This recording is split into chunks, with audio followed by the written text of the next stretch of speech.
नमस्कार, स्वागत है आप सभी का डीडी न्यूज के इस विशेष सांकेतिक भाषा के बुलेटिन में। आपके साथ मैं हूं संध्या शर्मा और मेरे साथ हैं मेरे सहयोगी शरद मुदगल। आइए बुलेटिन की शुरुआत करें हेडलाइंस के साथ।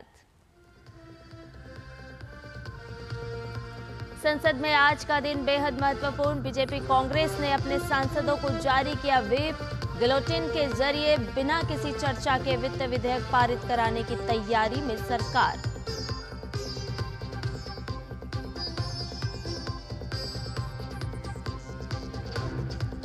नागपुर हिंसा के मास्टरमाइंड फहीम खान की पुलिस हिरासत का आखिरी दिन, कोर्ट में होगी पेशी। शहर के कुछ हिस्सों से हटाया गया कर्फ्यू।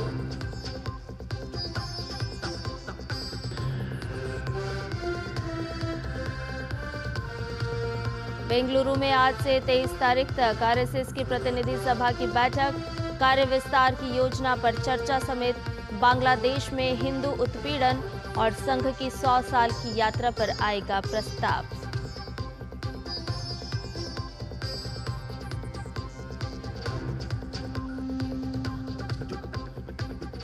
अमेरिका में इलॉन मस्क के विभाग को झटका। फेडरल कोर्ट ने डेटा साझा करने पर लगाई रोक। कहा, जांच के नाम पर लोगों की गोपनीयता से खिलवाड़ स्वीकार नहीं।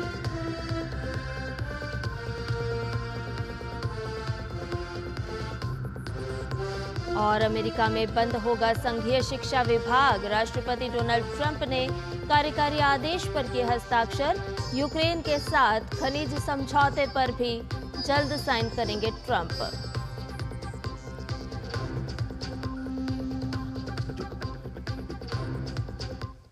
और इन सभी समाचार को जानते हैं विस्तार से। लोकसभा में आज सरकार की ओर से केंद्रीय बजट पास कराया जाएगा। इसके लिए बीजेपी ने अपने सांसदों को 3 लाइन का व्हिप जारी किया है। भाजपा ने व्हिप में कहा है कि सभी सांसदों को सूचित किया जाता है कि शुक्रवार को कई अनुदान मांगों पर चर्चा के बिना ही मतदान यानी गिलोटिन किया जाएगा। इसलिए सभी सांसदों की उपस्थिति अनिवार्य है। कांग्रेस ने भी अपने सांसदों को व्हिप जारी किया है और कहा है कि वो आज लोकसभा में मौजूद रहें। संसदीय भाषा में गिलोटिन का मतलब है वित्तीय कामकाज को एक साथ लाना और तेजी से पारित कराना। बजट सत्र के दौरान लोकसभा में ये एक आम प्रक्रिया है। एक बार गिलोटिन लागू हो जाने के बाद अनुदान की बाकी मांगों पर बिना किसी चर्चा के मतदान किया जाता है। इससे ये सुनिश्चित होता है कि बजट निर्धारित समय के भीतर पारित हो जाए और सरकार बिना किसी देरी के अपना काम जारी रख सके। आज लोकसभा में प्रश्नकाल और शून्यकाल के अलावा जल शक्ति मंत्रालय, उपभोक्ता मामले, खाद्य और सार्वजनिक वितरण समेत कृषि और किसान कल्याण विभाग से संबंधित चर्चा होगी। लोकसभा में आज विनियोग विधेयक 3/2025 पर भी चर्चा होगी। बात करें राज्यसभा की तो यहाँ गृह मंत्रालय के कामकाज के अलावा बैंकिंग कानून संशोधन विधेयक 2024 पर चर्चा की जाएगी। राज्यसभा में आज निजी विधेयकों पर भी चर्चा होगी। सांसद, सरोगेसी, मीडिया कर्मियों की सुरक्षा समिति, क्रिमिनल लॉ और कार्यस्थल में महिलाओं के विरुद्ध अपराध जैसे विषयों पर निजी विधेयक पेश करेंगे।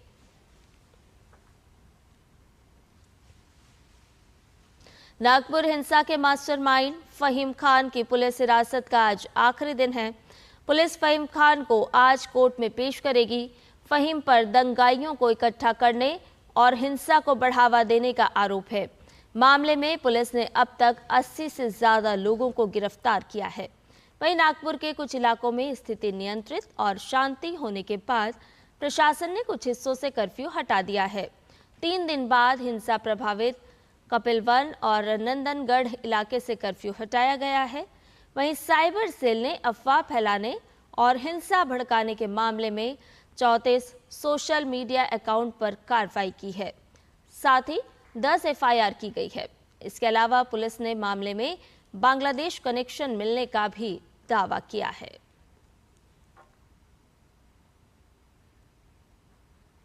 बेंगलुरु में आज से आरएसएस की अखिल भारतीय प्रतिनिधि सभा शुरू हो रही है। 23 मार्च तक चलने वाली इस महत्वपूर्ण सभा में संघ प्रमुख मोहन भागवत के अलावा सभी अखिल भारतीय पदाधिकारी शामिल होंगे। क्षेत्र और प्रांतों के भी अधिकारी इसमें हिस्सा लेंगे। इस बार प्रतिनिधि सभा में संघ के कार्य विस्तार की योजना पर चर्चा होगी और बांग्लादेश में हिंदू उत्पीड़न समेत संघ की 100 साल की यात्रा पर प्रस्ताव आएगा। संघ पहले भी बांग्लादेश में हिंदुओं की सुरक्षा से जुड़ा मुद्दा उठा चुका है। आरएसएस ने बांग्लादेश की अंतरिम सरकार से ये सुनिश्चित करने की अपील की थी कि हिंदुओं पर अत्याचार बंद हो। आमतौर पर संघ की प्रतिनिधि सभा में सामाजिक और राजनीतिक प्रस्ताव पास होते हैं। विजयादशमी यानी दशहरा को संघ के 100 साल पूरे हो रहे हैं, इसलिए इस साल विजयदशमी से लेकर 2026 की विजयदशमी तक संघ का शताब्दी वर्ष मनाया जाएगा। प्रतिनिधि सभा में पूरे साल भर के कार्यक्रम भी तय किए जाएंगे। यूपी के मुख्यमंत्री योगी आदित्यनाथ आज रामनगरी अयोध्या में 1 दिवसीय दौरे पर रहेंगे। मुख्यमंत्री अयोध्या में हनुमानगढ़ी और रामलला के दर्शन पूजन करेंगे और विभिन्न कार्यक्रमों में शामिल होंगे। इस दौरान मुख्यमंत्री अयोध्या के विकास के साथ साथ रामनवमी की तैयारियों को लेकर अफसरों के साथ चर्चा भी करेंगे। योगी राज सदन में लिटरेचर फेस्टिवल में भी शामिल होंगे। मुख्यमंत्री रामकथा पार्क में मुख्यमंत्री युवा उद्यमी विकास अभियान के अंतर्गत संयुक्त क्रेडिट कार्ड कैंप में शामिल होकर प्रदर्शनी का अवलोकन करेंगे। सीएम योगी मुख्यमंत्री युवा उद्यमी विकास अभियान के अंतर्गत अयोध्या मंडल के 1100 से ज्यादा पात्रों को लगभग 50 करोड़ का ब्याज मुक्त ऋण प्रदान करेंगे।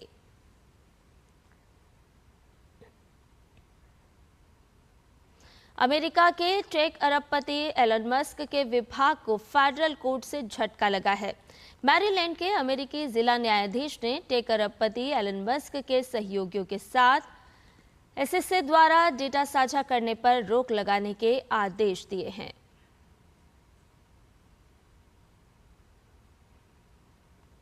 राष्ट्रपति डोनाल्ड ट्रंप अमेरिका में शिक्षा विभाग को बंद करने की तैयारी कर रहे हैं। उन्होंने आज इस संबंध में कार्यकारी आदेश पर हस्ताक्षर भी कर दिए। संघीय शिक्षा विभाग को बंद करने संबंधी अहम दस्तावेज पर हस्ताक्षर से पहले ट्रंप एक स्कूल में पहुंचे। अमेरिकी राष्ट्रपति ने कहा कि जब राष्ट्रपति जिमी कार्टर ने 1979 में संघीय शिक्षा विभाग बनाया तो उनके खुद के मंत्रिमंडल के सदस्यों के साथ ही अमेरिकन फेडरेशन ऑफ टीचर्स और न्यूयॉर्क टाइम्स के संपादकीय बोर्ड ने इसका विरोध किया था।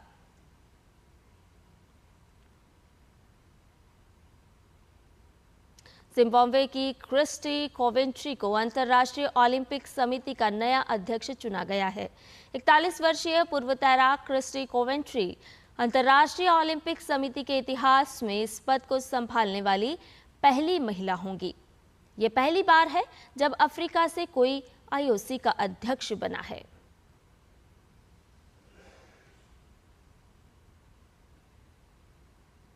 खेलो इंडिया पैरा गेम्स 2025 का पहला दिन इंदिरा गांधी स्टेडियम में पैरा बैडमिंटन मुकाबलों के साथ शुरू हुआ।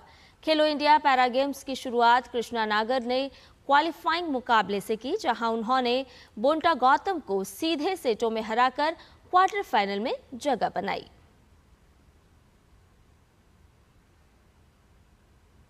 और इसके साथ ही इस विशेष सांकेतिक भाषा के बुलेटिन में फिलहाल इतना ही। मुझे और मेरे सहयोगी शरद मुदगल को दीजिए इजाजत। नमस्कार।